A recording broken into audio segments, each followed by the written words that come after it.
Hey guys, welcome back to another random episode of the Detour podcast. We're doing another Giro check-in. We're joined live from Italy, John Trevorrow and Luke Plapp, who's jet-setting tonight to start Tour of Norway. But we cut his interview last week. I think that caused a bit of a blow-up. Iffy? Only because you lost in space again, like you were this morning, and forgot to set it all up. Put him in the sin bin. Dan's words, I wouldn't give a crap. That was all right. Very good. The SBS people all saw the interview, so it wasn't wasted. So we did have it on SBS. Pretty good tipping, actually. I think I said Remco and Taylor, G and Taylor go all right, but I wouldn't rule out Remco. I went 1, 2, 3 with my tips. There you go. The Oracle. Well, speaking of the GC, if he since we spoke last, G was obviously in the pink. It wasn't ideal to hold it for the second week because, as we know of Ineos Grenadiers, they're very astute tactically. And here's the update, mate. What's your take on what's happened over the last week? Yeah, it was surprising that they let that break. Frenchman, first Frenchman to wear the pink jersey this century, which is sort of hard to believe. Is 23. It? Yeah, first Frenchman to wear it, but that's only temporary. You'll lose it tomorrow, I reckon. It's a bit of a monster day. So, but the real race is definitely between G, Geraint Thomas, and Roglic. And Roglic is looking very, very strong. So it's going to be. Look, it'll start tomorrow for sure because they're not. I mean, there's no way that Ineos will ask Plapp this in a minute. Will want it to get down to that time trial with only 2 seconds. It's just such a shame for Theo Gegenhardt to crash out, and we'll get an update from Plappy on that as well.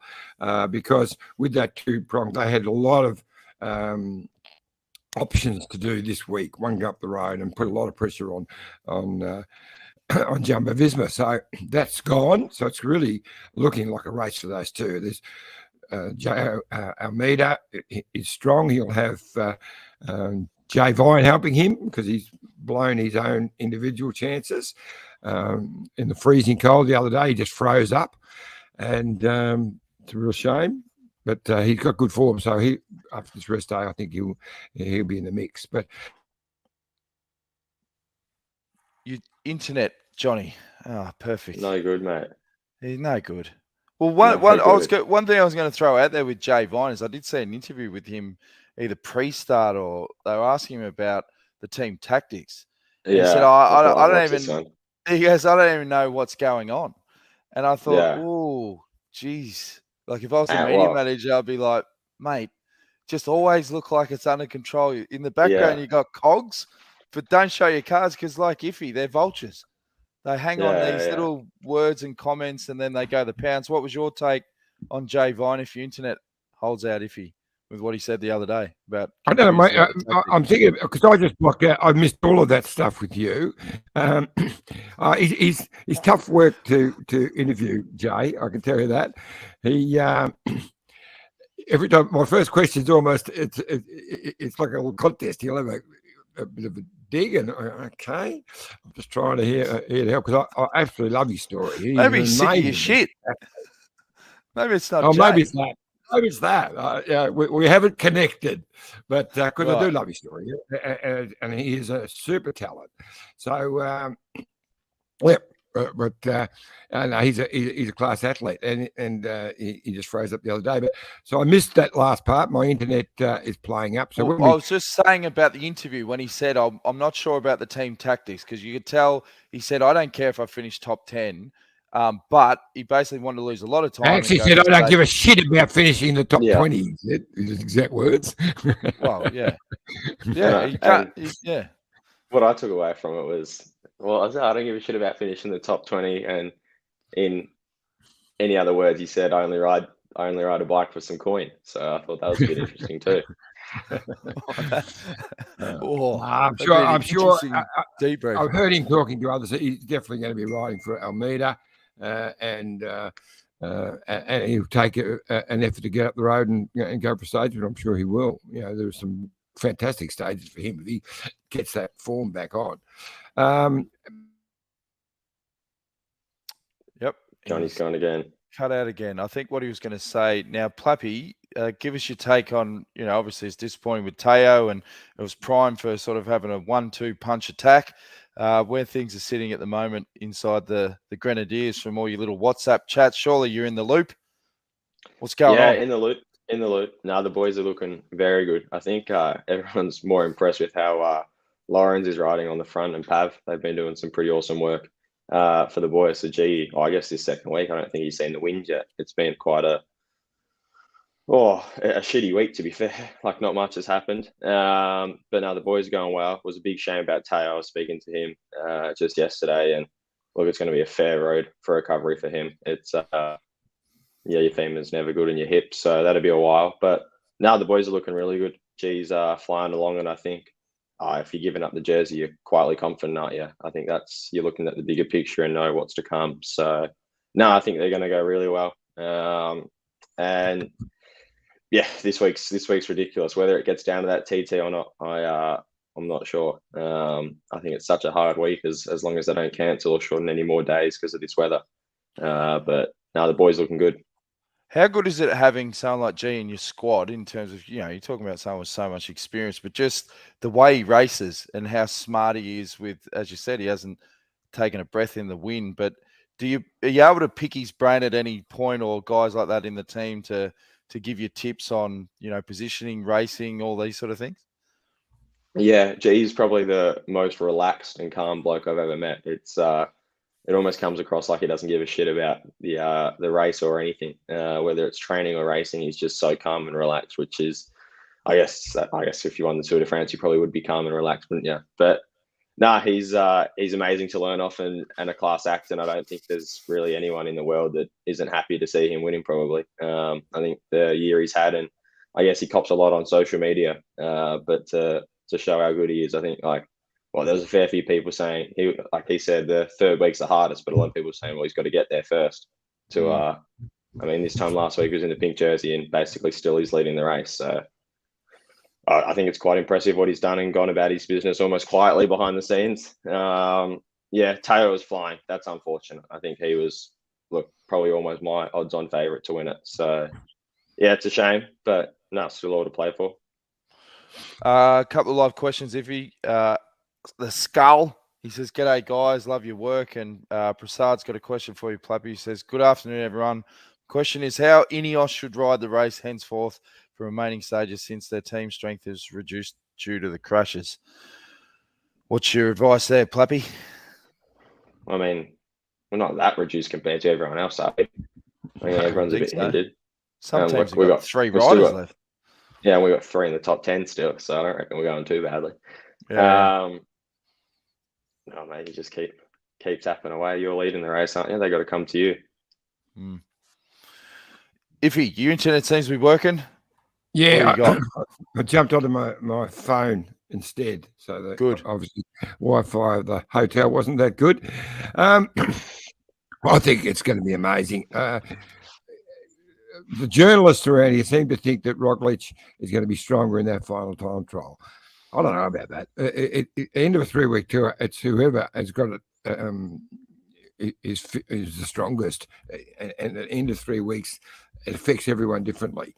Both Ineos and Jumbo have got good, strong teams. Rowan Dennis is going to be quite important because he's actually starting to come good in the latter part of this Giro as well, which they will need him up the road, because I don't think either team is confident enough to just wait till that final time trial, which is on the Saturday, because it's a monster.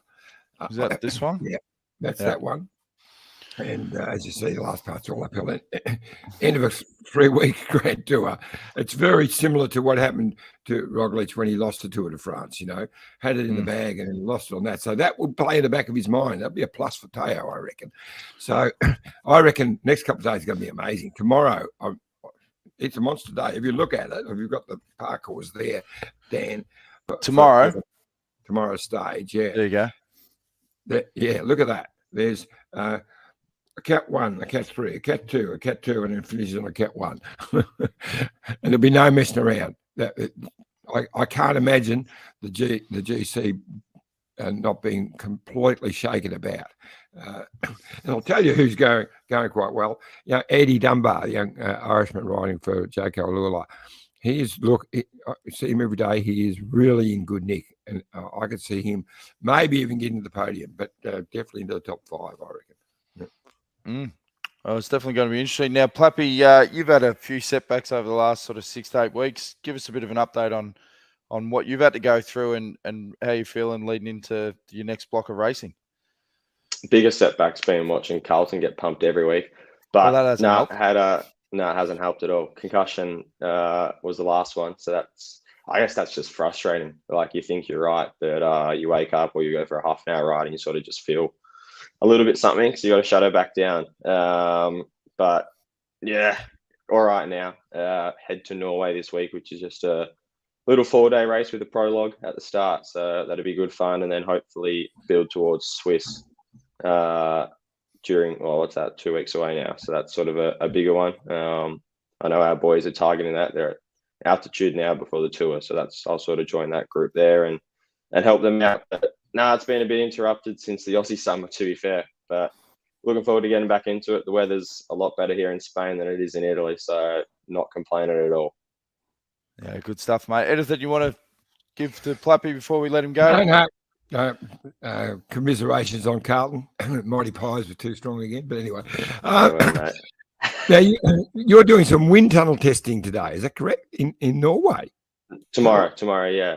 Leave today to go tomorrow. So, yeah, I haven't been in the tunnel yet this year. I didn't even know Norway had a tunnel, to be honest with you. So we'll see what that spits out. And, yeah, not sure what that'll lead to, whether I can race Road Worlds or whether it's just TT, just doing some tunnels testing on the TT bike for the future. Not sure, but it'd be good fun. I always enjoy that, and you always find some nice little gains. But just looking forward to watching the last week of the Giro and seeing what happens. And yeah, I guess our race is a little bit it's just pushed to the side. I don't think anyone will be watching it with this last week coming up. Have they said if the last TT is still happening, Johnny?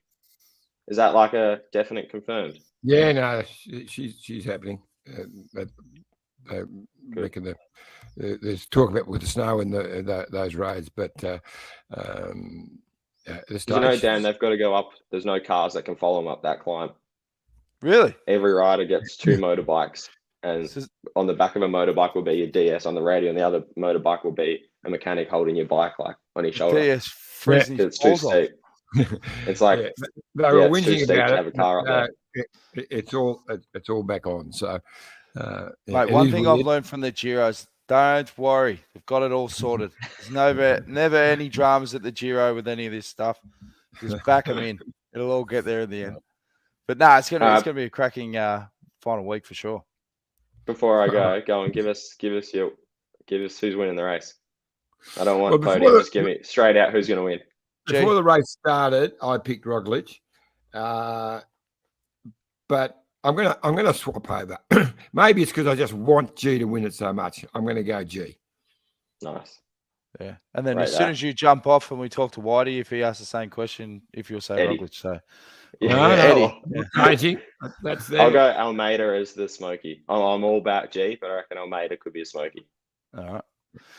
Be very interesting. Thanks for taking the time, Plappy. And hopefully the blue boys. Baggers can find some form, mate. Eliminate some of that stress. Righto, mate. Cheers. Speak to you soon. Good on you. Look, Plapp, now, before we bring Matt White on, we've got a special little video, Johnny, to promote Alula. I see they've re-sticked the bus. Everyone's up and about. It's amazing, mate. You've done the bus. Yeah.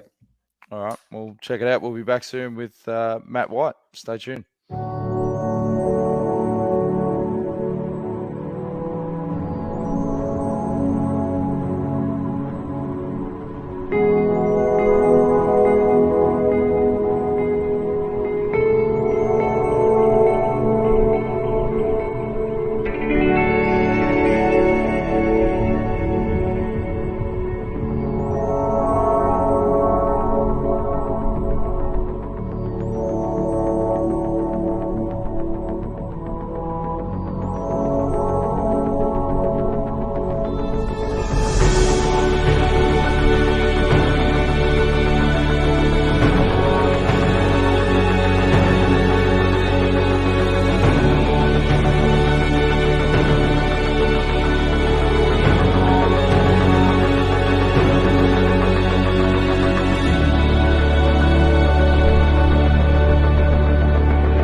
Very impressive, John. And there's the website.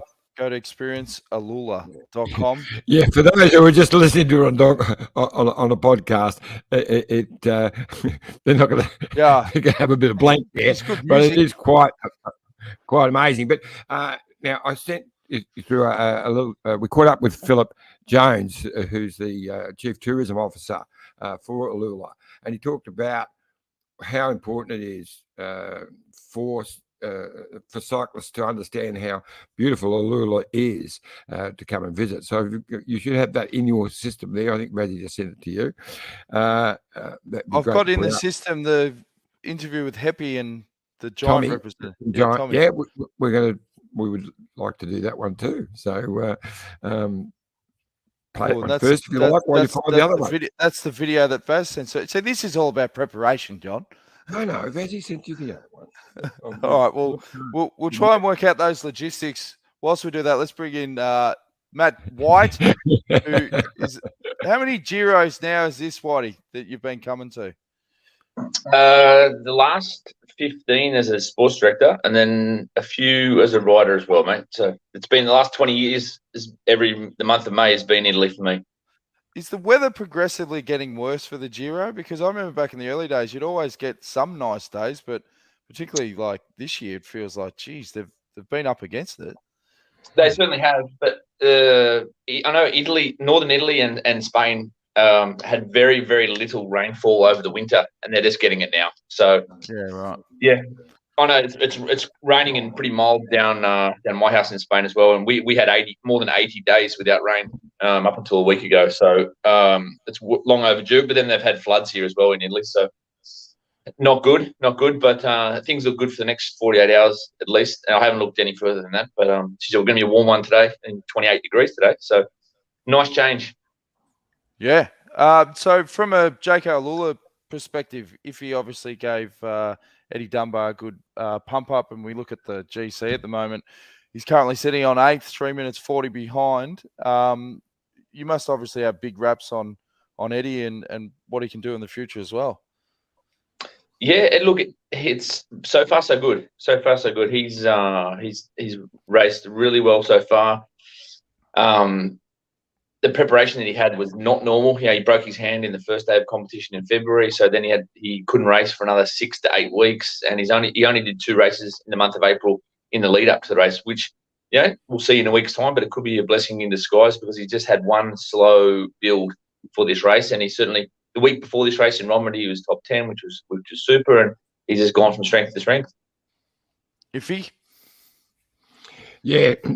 Great young kid. It's been a fantastic vibe with Jake Alula here on this Giro. And other than the weather, it's been a sensational bike race. But at least it's come good. Yesterday was an amazing day. We started in the drizzle rain, and then it stopped straight away, and we ended up being, I think it was about 25 degrees by the time we got to Bergamo. And today, rest day, it's beautiful. So we think we're getting a couple of good days, which could put everyone in better spirits. It was a shame they missed the break yesterday because they've been in all the right moves, and Jake Alula has been talked about by the press everywhere, been riding a very strong race. Not a lot of opportunities coming up. There's some monster days. Wednesday is the next sprint day, so trying to look at something there for Bling, I suppose, and the final day in Rome are the 2 opportunities. And about why did we want to ask about getting someone up the road to try and take advantage somewhere in those next few days? Yeah, I think the situation at the moment, the race is really going to start tomorrow, and I expect that the big GC teams, which I think at the moment it's Ineos, Jumbo, and UAE, they'll be happy for breaks to sail. Especially, I think Ineos, they don't want Roderick winning stages easily. So I think there's opportunities to put people in the moves, and then it's also a good plan for us to have guys up the road, and then be there for when the good guys like Eddie meet them. So have numbers, guys who can't climb with the front group. So the best place to attack those stages is be aggressive and get up the road in front of the big guys. Obviously, Roglic, there's a big talking point that is quite unlucky at the Vuelta last year. He was sort of poised to strike and then had that crash and had to abandon. But what are your thoughts in the GC, particularly with the battle going on with him and Geraint Thomas? Well, the thing is, we're 2 weeks in and we actually haven't really seen too much of a showdown yet, really. Due to the shortening of one stage and a typically heavy back end of the race, we haven't seen him had to go mano a mano on a really tough climb. We're going to see plenty of it this week. It is quite hard to tell who has the upper hand at the moment. I think both teams, if you look at the team wise, Ineos definitely had the strongest team. With Tao Goggenhardt going home, Sivakov crashing, Garner not here. They're certainly not as strong a team as they were on the start line. And then, with Jumbo, they were decimated before the start, having to make 3 late replacements in the spate of 3 days before the race. So they didn't bring their ideal team here either. So I think the race is still very open, but it's really hard I think we're going to know more in 24 hours. But sitting here on the rest day with some tough stages ahead, it's really hard to pick who has got the upper hand. With your current role, Whitey, does it give you more time to sort of look at the race from a perspective of seeing performances of riders? Obviously, every team is, you've got your list that you sort of got to deal with every year. But is there any one that you've seen, and you don't have to name names, but at the Giro so far that you're sort of penciling going, okay, this person's flying under the radar a bit, that could be a good fit down the track? Yeah, I think you've always got to be looking for those sort of guys. And I think Eddie Dunbar's a good example. He was at Ineos, and won some good races last year, but for some reason couldn't crack into their Grand Tour teams regularly. And we identified him. I tried to get him 4 years ago, and sort of kept in contact.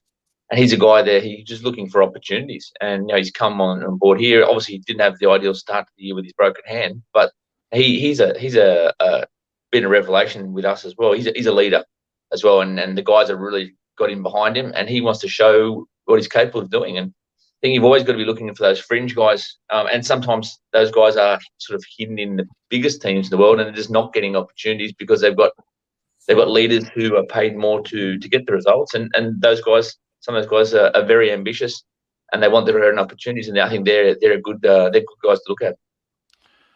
Now, one other revelation I saw at the Giro, we don't have the video, but new bus. That's exciting. Is that the death of the old bus, the one that we used to use? No.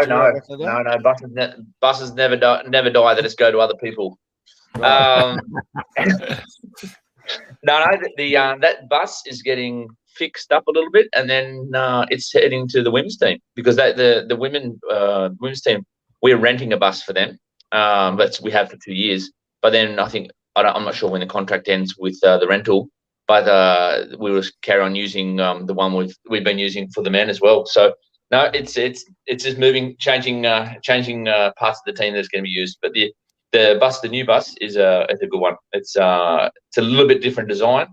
But the other one is still going fine.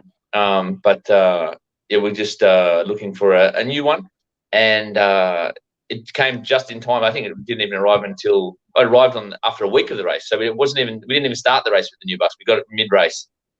But the single seats, there they go, because I think single originally seats it was free up a lot of room. But the theory, which sounded great, was, you have 2 seats and you get 2 riders and they can have a chat and all this sort of stuff. But it was just always used for dirty jocks and socks, and they just want to be by themselves, let's be honest. Or Chris Jules Jensen, whatever, his Ese Lungo supermarket shopping bag. Yeah, wrappers. Yeah. Well, the theory was good, but that was before the internet. Yeah, that's it. Plenty to keep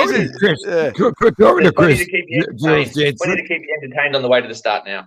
That's right. Yeah, Whitey, Chris Jules Jensen, he had a nasty crash last week. Really made a mess of himself. How's he going? He's good. I spoke to him yesterday. Had a bit of an off out training in Sierra Nevada on the first day of camp there, and did a good number on his face and got a little bit of concussion, but he's passed the concussion protocols now and starting back full training today. But it was a nasty knock. How's everything? Obviously, we've still got another week to go the Giro, but there's a big, obviously, calendar leading up to the Tour de France. How are things positioned for the next couple of months within the team? Good, mate. So obviously we're going to the Tour de France this year on two fronts, one with Dylan Groenewegen and one with Simon Yates. Simon Yates is in Gran Canaria preparing before he comes back in a week's time and does a big block at altitude before the Tour.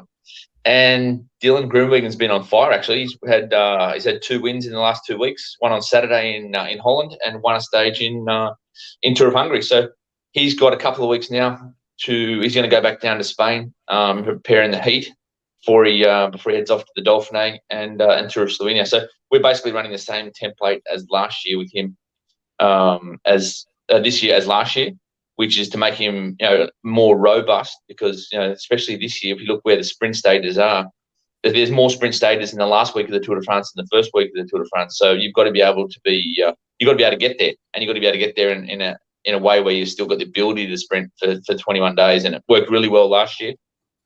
And then Simon's in a good place. So the final spots haven't been locked in, but there's a group of around about 10 riders vying for selection for those final 8 spots for the Tour. How's young Lucas going? Because I know he had to go back to Australia because tragically his father had passed away, which terrible interruption. But he's a fighter. How's he coming back? He's back in Europe now, mate. He's back in Europe. I think he's in Andorra, and then he's preparing in Andorra until Tour of Switzerland. So he'll do Tour of Switzerland in his June race, and then we'll see how things are going and who makes the final cut for the Tour. Good stuff. Good. All right, mate. Well, anything else before we let Whitey go? Because we've got a couple more videos that we can. Well, just a quick one. You touched on his new role, whereas well known he's been the leading sports director with Green Edge right from the beginning. But now with your new role as sort of overseeing the whole men's and women's program, what's that actually entail, mate? Yeah, so obviously before I was just focusing on the men's team, and now I'm across the women's team as well. So we've got 2 new sports directors in the women's team, and helping them upskill them, and helping them develop their skills on the women's side of things, and sitting in on their performance meetings with the coaches and with their sports directors, and helping them with their planning. And then the men's team, at races like this, usually I'm the head sports director, but here I'm just here to help the guys, help the directors here. Dave McPartland's leading the way here at the Giro, and so I'm still doing a lot of days away, basically the same days as before. But when I'm at some of these bigger races, my roles step back a little bit, and it's more in a support role for the sports directors, or I'm the contact with the coaches during these races, so they can concentrate on the day-to-day grind of the Grand Tour. And just one other one, big signing that we announced last week is Alan Piper is going to be coming across to the team. And, we've talked about on the show numerous times the amount of experience he brings to the fold. Obviously, you'll be working pretty closely with Alan. Big signing for the organisation. Yeah, it is, mate. He's got an incredible amount of knowledge over 30, 40 years. And so Alan's coming and doing some consultancy stuff with us, and having a look at how the organisation's run, and helping us out with, you can always be looking to how you can improve an organisation. And especially, where we've been around a long time now, but there's always good ways to refresh ideas and have a look at how you do things and do things better. And he's got an incredible amount of knowledge, which we really value across the organisation. Good stuff, mate. Thanks, Whitey. Thanks, Whitey. What do you got on for the rest of the rest day, mate? What's that, mate? What do you got on for the rest of the rest day? You got the boxing pads? I would catch up with the coaches at 11, all the coaches who are involved with here at the Giro riders. And then I went for a bit of a walk this morning. Macca's family's here, so he spent the morning with his family, and then I'll go for a bit of a run in the middle of the day, and in quite hot temperatures before dinner. Then have a bit of a catch up with the staff, as we do before on a rest day before dinner, and reset and get ready for the last week of the Giro, where the Giro is really going to start in earnest tomorrow. Yeah. Well, I heard that since COVID, the old cheese wheels, they've just dried up. They don't really like those anymore, which is a real shame. Yeah. No, I haven't seen a cheese wheel since COVID, mate. Unfortunately. In fact, we are approaching that. Well, we've passed through that area, but no Parmigiano wheel to be seen. It's shattering. Absolutely shattering. That used to be the highlight. It'll be back. It'll be back. Just won't take a while. Yeah, can't win them all. All right, mate. Enjoy the rest of your rest day. Thanks for taking the time to have another chat, and hopefully it's another good week and big build up for the Tour de France. So we'll definitely. Looking forward to finishing off the Giro and get things on track again for the Tour. Good on you, mate. Be in touch. See you, gents. See you, mate. See you, bud. Matt White. Always great insights from Whitey, and as you said, like things are looking good for the team. Now I've got that interview because the logistics are ticking over, no dramas at all, mate. So we'll play the clip now. It shows a bit of the bus as well. Yeah, which is good. Yeah, with Philip Jones. So this is Philip Jones and his insights. The raw files. Yeah. Ah, good. Yeah. So, Philip Jones, you're the Chief Tourism Officer for Alula, and this is your first view of the new bus. It looks amazing. Thank you so much. It's such a great way to showcase Alula to a global audience of cycling enthusiasts and introduce them to an amazing destination. Well, I mean, the buses are always very popular with the fans, and when this arrived, just like 4 or 5 days ago, the feedback that I've got from the people has been amazing. Well, I think one of the things we want to do is really capture the imagination of these fans who probably have never heard of Alula before and let them know that we're positioning Alula as sort of the cycling capital of Saudi Arabia, and we are so proud to be sponsoring this team as one of the named sponsors. It's just an amazing team, and it's a great partnership. Well, this is for our Australian audience, although I have a world audience, yes, but the Australian audience. Most of the Aussies don't know much about Alula. They've started to learn that it's the state of Saudi Arabia. Quite large, about the size of Belgium, with only a small population, but interesting cycling culture that's beginning. Yeah, so what we are trying to do is introduce the sport of cycling to the Kingdom of Saudi Arabia, and Alula lends itself, obviously, to be sort of that capital. And so we host the Saudi Tour in Alula. We'll have our 3rd year this year, and as we sort of educate the people of Saudi Arabia and specifically the people of Alula about the important role of cycling in the development of the tourism industry in Alula, it helps us. And being partnered with an amazing Australian team like Jayco Alula is something that we're very, very proud of. So, 2 quick lines. Why should Aussies come to Alula with their bikes? Alula is one of those unbelievable destinations. If you haven't seen it, then you can't believe it. You just have to experience it to understand. It's special, 7,000 years of history, multiple monuments and archaeological sites, lots of activities, and a lot of development in the area of arts and adventure and culinary. So it's a must-visit destination for Australians. Sounds great. Thank you so much. Thank you. There you go, Iffy. That's your interview there. And we've got another one. Who have we got? Heppy and Tom from Giant. Yeah. Giant bikes have become, the team just can't stop raving about how good they are. So we've got the boss from Giant, Tom, who's just a legend, Tom Davies, the Welshman. And he and Happy have a little bit of exchange. I know you got to run, you're under the pump, so we can just show that. That would be great, mate. No dramas. All right, there we go. Okay, well, we're about to start one of the tough stages. It's into Bergamo, and it's probably a Lombardia stage. Now, you were saying, Happy, you haven't ridden Giro di Lombardia. I haven't, and I'm not too displeased about that. Well, it's almost a Lombardia today. And also, Tom, Giant Bikes been an amazing addition to Team Green Edge, Jayco Alula, over the last couple of years. What's it meant for Giant Bikes? Oh, it's meant a lot. I mean, Green Edge is a very prestigious team. I saw it in Tour Down Under when it first started in 2010, and I've always followed them, and they've been a great team. So when the opportunity came for me to join them, I didn't hesitate.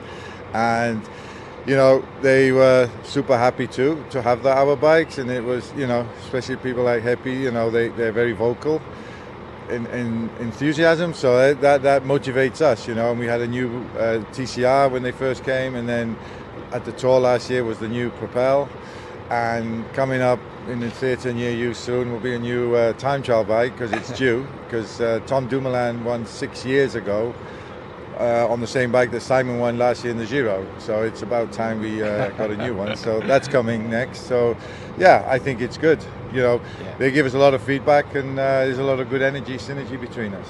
And you said he's vocal, we know that. But for you, as a rider, what's been the significance with Giant? Oh, it's made a huge difference. You know, being on great equipment, really fast equipment, we've really noticed it the last couple of years, and obviously the link between Giant and CADX as well. I think a lot of the bike brands now, it comes down to not just the frame and the wheel set, but how they're integrated together and how they're built. And there's a few companies doing that, and Giant's certainly at the front of that. So, you know, we couldn't be happier. We're on extremely fast bikes. And being a time trial nut that you are, nice news to hear from Tom that a new time trial bike about to come out. New time trial bike on the way. Pretty crazy to think that. How old is this bike? 7 years, and it's very fast bike. So, you know, with the addition of disc brakes, I think that'll help. And it's a lot lighter. Lighter, it's going to be even quicker. Well, good luck today, guys. Thanks, guys. Thank you. Good luck. There you go. It's another wrap on a big episode. Thanks again for all the support, guys. And who's your final predictions, Johnny? Are you going to flip now that Plappy's gone, or you going with G? No.